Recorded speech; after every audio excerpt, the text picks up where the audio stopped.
Hey guys, good morning and अस्सलाम वालेकुम। Welcome back से मेस्लिम ब्लॉग। सो मेरी सारी यूट्यूब फैमिली, आप सब कैसे हैं?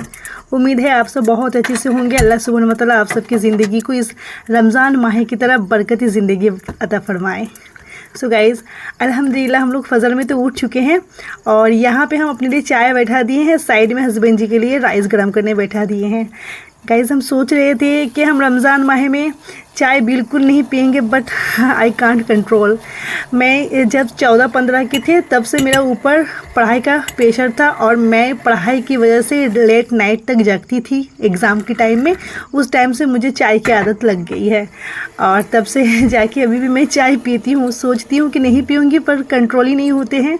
सो गाइज़, आप लोग से और एक बात शेयर करनी है।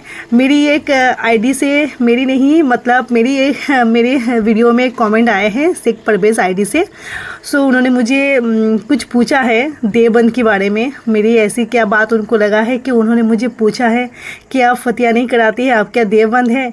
ऐसे बात हम आप लोग के साथ इस वीडियो में शेयर करेंगे, पर अभी पहले तो हम शायरी कर लेते हैं, उसके बाद इस बारे में आप लोग के साथ लंबा सा जिक्र करना है, शेयर करना है कि शेख परवेज़ ने मुझे ऐसे क्यों कमेंट किए हैं।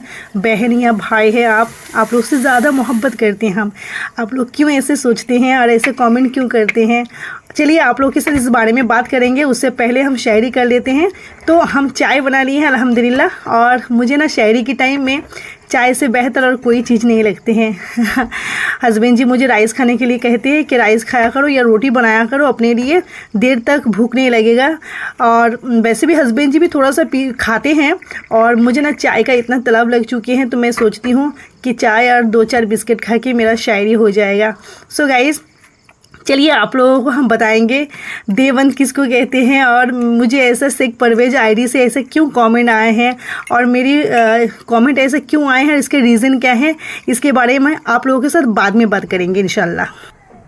हे गाइस, गुड मॉर्निंग एंड अस्सलाम वालेकुम। वेलकम बैक से मेस्लिम ब्लॉग। सो गाइस, आप सब कैसे हैं? उम्मीद है आप लोग बहुत अच्छे से होंगे। अल्लाह सुब्हान व तआला आप सबको बहुत अच्छे रखे। सो गाइस, सुबह का 8:30 बज रहे हैं। हस्बैंड जी अभी तक सो रहे हैं। हमने घर का आधा काम पूरा क्लियर कर लिए, बर्तन धो लिए, घर झाड़ू लगा लिए हैं। मम्मी का घर थोड़ा सा साफ़ सुथरा किए हैं क्योंकि मम्मी है नहीं तो बहुत धूल मैल पड़े हैं, तो हमने सोचे हैं कि घर को थोड़ा सा साफ़ सुथरा कर लिया जाए। तो अल्हम्दुलिल्लाह फजर में हम उठे थे शायरी करने के टाइम, अभी तक हम सोए नहीं, कुरान तिलावत कर रहे थे। हस्बैंड जी मस्जिद से आके सो गए हैं, अभी सब उठ गया है और अभी थोड़ा सा कपड़ा धोना बाकी है। उसके बाद इंशाल्लाह गुस्ल करके फिर से कुरान शरीफ पढ़ेंगे। सो गाइज़, आप लोग का रमज़ान महीना कैसा बीत रहा है कमेंट करके जनाइएगा। सो चलिए आप लोग सब वीडियो में बने रहिए, क्या करते हैं नहीं करते हैं समीरा सब आप लोग के साथ शेयर करेंगे इंशाल्लाह। वीडियो में बने रहिए, मिलते हैं। सो गाइज़, थोड़ा सा बाहर होके आते हैं, बाहर का वेदर कैसे हैं। पत्ता एकदम ग्रीन ग्रीन लग रहे गाइस, अल्हम्दुलिल्लाह सो ब्यूटीफुल। सूरज बहुत दूर तक उठ चुके हैं, हालांकि अभी 8:30 बज रहे हैं, ऐसा लग रहा है 10-11 बज चुके हैं क्योंकि गर्मी का मौसम चले आए हैं। और हम लोग का ये जो सामने गाछ है छोटा सा, अम्फन झाड़ में टूट गया था, बहुत बड़ा सा था। तो इस पेड़ में ना मॉर्निंग कितनी सारी चिड़िया आके बैठ के किचिमिची करते रहते हैं, हम लोग का नींद भी खुल जाते हैं।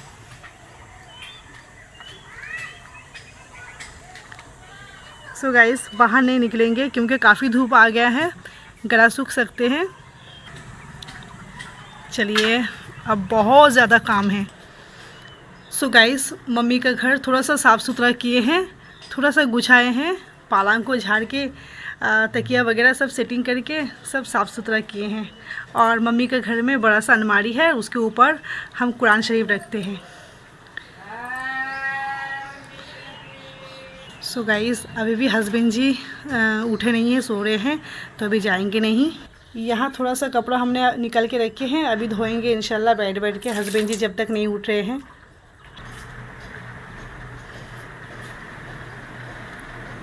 सो गाइस, हस्बैंड जी अभी तक सो के हैं। हे गाइस, अल्हम्दुलिल्लाह हम गुस्ल कर लिए हैं, वज़ू भी कर लिए हैं डेली का तरह। हस्बैंड जी कुरान शरीफ पढ़ रहे हैं और हमने घर का सारा काम काज कर लिए हैं। शायरी करने उठे हैं, उस टाइम से अभी तक सोए नहीं हैं। एक पढ़ा कम से कम पढ़ने का कोशिश करेंगे इंशाल्लाह। पढ़ के उठ के फिर थोड़ा सा लेटेंगे। सो गाइस आज मन बहुत खुश है। मेरे अम्मी जान से बात हुई है। अम्मी बहुत अच्छी है। आज बड़ी बहन के घर में मस्जिद में अफ्तारी जाएंगे तो बहुत तोड़-जोड़ चल रहे हैं। हम लोग का यहाँ पे एक नियम है, मस्जिद में अफ्तारी देना पड़ता है सबका हिस्से में। जितना घर है जिसका हैसियत है तो उसकी हैसियत हिसाब से सब नाम लिखा के रखते हैं तो अफ्तारी देते हैं। मस्जिद में 100 200 300 इंसान होते हैं तो 200 300 इंसान या 100 200 जितना भी होते हैं, अल्लाह की जितना बंदे होते हैं तो सबका अफ्तारी दिया जाता है मस्जिद में। किसी एक देता है या फिर 2 इंसान मिला के देते हैं। तो आज मेरी बड़ी बहन का घर से अफ्तारी जाएगा मस्जिद में। तो मम्मी, हम सुबह 9 बजे फ़ोन किए थे तो मम्मी से बात हुई है। पिछले 5-6 दिन से बात नहीं हो पा रहा था। फिर मजली बहन को फ़ोन किए। मजली बहन ने मेरी बड़ी बहन का बेटी का जिसका शादी हुआ उसका नंबर मेरे पास था नहीं, उसका नंबर दिया। उसके बाद माँ से बात हुई है। अल्हम्दुलिल्लाह कलीजा थोड़ा सा आराम हुआ है। आज दिन अच्छा कटेगा। हस्बैंड जी कुरान शरीफ पढ़ रहे हैं, हम भी बैठेंगे। आप लोग खुश रहिए, मेरी दुआ है। सलीम और समीरा का दुआ है। हस्बैंड जी का नाम लिए हम, अल्लाह तौबा। मेरे चैनल का नाम है समीरा सलीम ब्लॉग, तो इसलिए मैं बोल रही हूँ समीरा सलीम ब्लॉग से आप लोगों के लिए बहुत ज़्यादा दुआ और बहुत ज़्यादा आप लोगों के लिए, मतलब आप लोगों का दिन गुजरे अच्छा। हम लोग का दिल से दुआ है आप लोगों के लिए। तो चलिए ब्लॉग में बने रहिए। हम कुरान शरीफ पढ़ने बैठ रहे हैं, ब्लॉग में बने रहिए। मिलते हैं कुछ देर बाद। सो गाइज़ अल्हम्दुलिल्लाह हस्बैंड जी चले गए हैं मस्जिद और हमने भी अपना नमाज़ पढ़ लिए हैं, कुरान शरीफ भी पढ़ लिए हैं अल्हम्दुलिल्लाह। सो गाइज़ अल्लाह से आज बहुत ज़्यादा दुआ मांगे हैं। जितना लैलातुल कदर की रात करीब आ रहे हैं, मेरा डर थोड़ा सा बढ़ रहे हैं क्योंकि अल्लाह ताला कभी कभी ऐसा होते हैं ना, सबकी किस्मत में लैलातुल कदर नहीं रखते हैं। अल्लाह ताला मेरी किस्मत में पता नहीं क्या रखे हैं या नहीं रखे। आप लोग प्लीज़ दुआ कीजिएगा ताकि लैलातुल कदर का रात मुझे मिले, क्योंकि रोज़ा तो कभी ना कभी टूट जाती है ना। सब खास करके ख़वातीन लोगों की रोज़ा टूटते हैं, इसीलिए बहुत डर लग रहे हैं।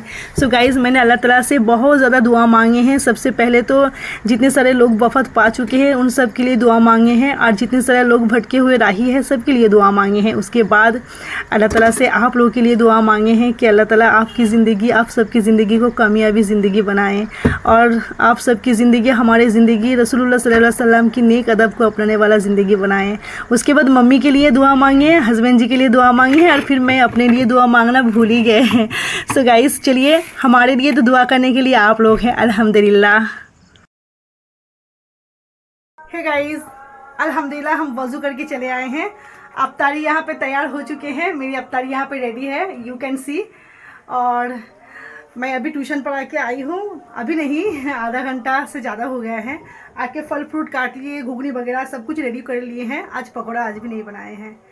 सो गाइज़ मस्जिद में माइक में अल्लाह का तस्बीह पढ़ना शुरू हो गया है। इंशाल्लाह हम भी पढ़ेंगे। अभी 15 से ज़्यादा मिनट बाकी है, लेकिन मुझे आप लोग से कुछ कहना है। मुझे एक भाई सॉरी भाई नहीं, मुझे एक बहन कमेंट कर रहे हैं एक आईडी से। उनका आईडी का नाम है शेख परवेज। उन्होंने मुझे पूछे हैं कि आप क्या बोलते हैं, नियाज़ नहीं देते हैं, फतिया नहीं करते हैं। अगर मतलब 2 बार कमेंट कर चुके हैं, और मुझे वो मेरी बातों से उनको लगा कि मैं देवबंद हूँ। मेरी प्यारी बहन या भाई है, आप किसी को ऐसा जजमेंट ना किया कीजिए। आप सबसे मैं मोहब्बत करती हूँ। ऐसे मोहब्बत की जगह में ऐसे टानाटुनी नहीं चलते, खींचा खींची पुशिंग पुलिंग नहीं चलते हैं। कुरान में अगर कहीं जगह पे लिखा हुआ है नियाज या फतिया करना इस्लाम के लिए ज़रूरी है, तो ऑब्वियसली डेफिनेटली मैं करूँगी। पर मेरी प्यारी बहन या भाई है, आप प्लीज़ कुरान को तर्जुमा में पढ़ा कीजिए। अल्लाह की नबी ने कहा, बहुत सारा मेरे बहन हैं ऐसा फतिया करते हैं, नियाज देते हैं, लेकिन मैं ऐसा कुछ नहीं बोलना चाहती हूँ कि किसी को ठेस पहुँचे मेरी वजह से, किसी को दुख लगे, तकलीफ़ लगे। सबका मन है यार, इससे क्या है? इसका मतलब कोई फतिया नहीं करते, इसका मतलब वो देवबंद है, वहाँ भी है, ऐसा ज़रूरी नहीं होते हैं। जजमेंट मत किया कीजिए, इंसान को दिल में ठेस लगते हैं। अल्लाह की नबी पाक ने कहा है, किसी के दिल में ठेस लगा के कोई बात करने से वो मोमिन नहीं होते हैं। और हम आप सबसे मोहब्बत करते हैं, आप लोगों के दिल में ठेस नहीं पहुँचाना चाहते हैं। तो गाइस चलिए, मैं अफ्तारी की जगह में बैठ के आप लोग से बात करती हूँ। मेरे प्यारी भाई बहन, आप लोग प्लीज़ बुरा मत मानिएगा। चलिए अफ्तारी के सामने बैठ के दुआ करेंगे और इंशाल्लाह मेरी प्यारी बहन या भाई हैं आप, मुझे पता नहीं, आईडी का नाम तो शेख परवेज़ है, आप कमेंट करते हैं, आप मेरे वीडियो को देखते हैं, तहे दिल से बहुत शुक्रिया। लेकिन देखिए, कोई भी बेदार, कोई भी, यहाँ तक इस्लाम में तावीज़ भी लटकाना बेदार होते हैं। नियाज अगर आप लोग करते हैं तो कोई बात नहीं, इंसान का चॉइस होते हैं, कोई नियाज करते हैं, फतिया देते हैं, लेकिन कुरान में किसी जगह फतिया करना या नियाज निकालना किसी के नाम से ज़रूरी नहीं है, कहीं पे लिखा नहीं है। आप लोग कुरान तर्जुमा में प्लीज़ पढ़ा कीजिए। और अगर कोई फतिया करते हैं तो क्या हुआ, so what, I don't think so कि सबके चॉइस होते हैं, कोई ना करे मेरी बात से। मैं बेदार और इस्लाम का कोई भी चीज़, तावीज़ वगैरह, मेरी औलाद नहीं होते हैं, लेकिन उसके वजह से मेरी तावीज़ कभी लटकाई नहीं है। किसी बेदार चीज़ हम नहीं करते हैं।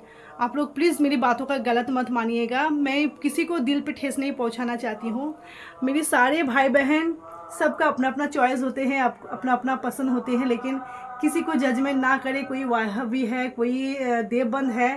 हमको देवबंद का उतना इल्म नहीं है, लेकिन इतना पता है देवबंद शायद रसूलुल्लाह सल्लल्लाहु अलैहि वसल्लम को नहीं मानते हैं, पर मैं दिल और जान से रसूलुल्लाह सल्लल्लाहु अलैहि वसल्लम को मोहब्बत करती हूँ। और अल्लाह की कुरान तर्जुमा में पढ़ा कीजिए, सबको जितना पढ़िएगा उतना सवाब मिलेगा। कुरान पढ़ने का तो अलग सवाब होते हैं, लेकिन कोई व्यक्ति अगर कुरान तर्जुमा में पढ़े उसका बहुत ज़्यादा सवाब, क्योंकि आप कुरान को समझ रहे हैं, समझ के पढ़ना मतलब बहुत बड़ा बात होते हैं। अगर किसी के पास कुरान तर्जुमा नहीं है तो इंटरनेट है, नेट में तर्जुमा पढ़िए। आप सबको पता है मैं शेख परवेज़ को बोल रही हूँ, जिस आईडी से मुझे कमेंट आते हैं। आप प्लीज़ कुरान को तर्जुमा में पढ़िए। कुरान में किसी भी जगह नहीं लिखा है कि आप फतिया कराओ, ठीक है। और अगर करते हैं तो आगे का ज़माने का लोग, एक ज़माना था, जाहिलत का ज़माना था, उस ज़माने में बहुत कुछ होता था। और मैं ये नहीं कहना चाहती हूँ कि आप लोग फतिया कराते तो गलत करते हैं, आप लोग का चॉइस है, आप लोग कीजिए। अल्लाह आप लोग को देखिए, मेरे लिए अल्लाह को खुश करना सबसे बड़ा चीज़ होते हैं, इस इंसान का मदद करना। उसके बाद होते हैं सबसे बड़ा चीज़ है नमाज में अल्लाह को पाना, अल्लाह का जिक्र अस्कर करना, दरूद पाठ पढ़ना। सबसे ज़्यादा अतीम का सर पे हाथ रखना, रसूलुल्लाह जो पसंद करते हैं। सबसे ज़्यादा है इंसान को सही रास्ता दिखाना, सदका करना, कुर्बानी करना, ज़कात देना, हज करना। मेरे लिए सबसे ज़्यादा इम्पोर्टेंट ये सब चीज़ है। ये सब चीज़ से मैं अल्लाह को पा सकती हूँ। अपना दिल को साफ रख के मैं 5 वक्त का नमाज़ अदा करती हूँ और इंसान के लिए भला सोचती हूँ। और मैं हमेशा यतीम के बारे में सोचती हूँ और मैं हमेशा नेक अमल करना चाहती हूँ। इसके लिए फतिया कराना, इसके लिए नियाज निकालना, मुझे पता है मेरे घर में भी बहुत कोई ऐसा होता था। पर कुरान जब से तर्जुमा में हम पढ़ने लगे, हम भी बहुत कुछ ऐसा चीज़ है जिससे हम निकल के बाहर आए हैं। अल्हम्दुलिल्लाह। और मेरी प्यारी बहन या भाई, आप शेख परवेज़, आप प्लीज़ कमेंट करने से पहले थोड़ा सा सोचिएगा। और प्लीज़ आपसे रिक्वेस्ट है, आप कुरान को तर्जुमा में पढ़िए, कुरान को तर्जुमा में पढ़िए। 11वीं शरीफ का आप लोग नियाज निकालते हैं, बहुत सारा लोग नियाज निकालते हैं, बहुत कुछ होते हैं, सबका चॉइस होते हैं, लेकिन मुझे सबसे बेहतर लगते हैं नमाज़ पढ़ना, तहज्जुद पढ़ना, किसी गरीब को मदद करना, और अगर किसी का अल्लाह ताला दौलत दिए है तो हज करना। इससे इम्पोर्टेंट और कुछ नहीं है। सो गाइस, आई होप आप लोगों को समझ में आया मेरी बात। और मेरे बात को अगर किसी का दिल में ठेस पहुंचे, आप लोग से प्लीज़, मैं दोनों हाथ, एक हाथ में मेरा मोबाइल है, कैमरा है, इसलिए मैं हाथ पकड़ के आप लोग से सॉरी बोल रही हूँ। आप लोग प्लीज़ मुझे गलत मत समझ लीजिएगा, प्लीज़ मुझे बहन समझ के मेरी बात को समझने की कोशिश कीजिएगा। किसी के दिल में ठेस पहुँचाना मेरा इंटेंशन नहीं है। शेख परवेज़ भाई, आपने ऐसा कमेंट किए हैं कि मैं देवबंद हूँ, वहाबी हूँ, इसलिए मुझे ये ब्लॉग में आपसे शेयर करना पड़ा। प्लीज़ चलिए और ज़्यादा बात नहीं करेंगे। यहाँ पे मेरी अफ्तारी रेडी हो चुके हैं गाइज़। हमने घुगनी बनाए हैं आज फिर से, और सॉरी मैंने लाइट भी नहीं जलाए। मैंने घुगनी बनाए आज फिर से। यहाँ पे फल फ्रूट काट लिए, मूढ़ी है आज पकौड़ा नहीं बनाए क्योंकि मेरे हाथ में ज़रा से भी टाइम नहीं। इंशाल्लाह कल बनाएंगे। मस्जिद में अल्लाह का जिक्र अज़कार शुरू हो गया, मेरा ब्लॉग बनाते बनाते लेट हो गया है। चलिए नेक्स्ट वीडियो में मिलेंगे, तब तक के लिए आप लोग अपना ख्याल रखिएगा, अपनों का ख्याल रखिएगा और सारे उम्मती के लिए दुआ कीजिएगा, साथ में समीरा सलीम के लिए भी दुआ कर दीजिएगा। सो मेरे कहने का मतलब कोई गलत मत लीजिएगा, अगर किसी को बुरा भी लगे तो मुझे माफ़ कर दीजिएगा।